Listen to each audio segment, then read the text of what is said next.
there's a lot of talk. I think that there's a lot of easy talk around, well, the profession is now female, so that's part of the problem. They've got to have family breaks and they work differently and they have children to care for. We can blame that as well.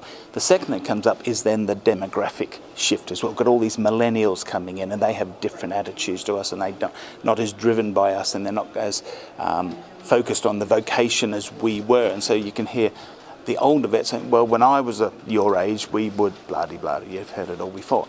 And you can't blame the new millennials because they have a different way of thinking.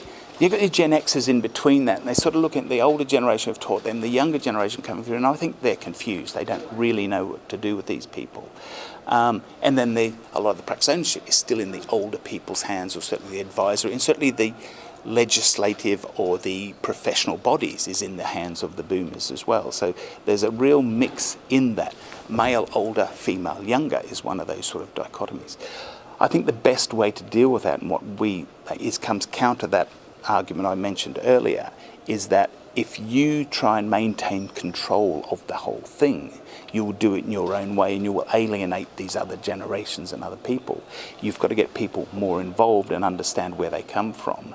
So what we do, we help build leadership teams. So we devolve the management of practices, and that can be a very small practice or a very large practice, doesn't matter, but we get more people involved at right levels.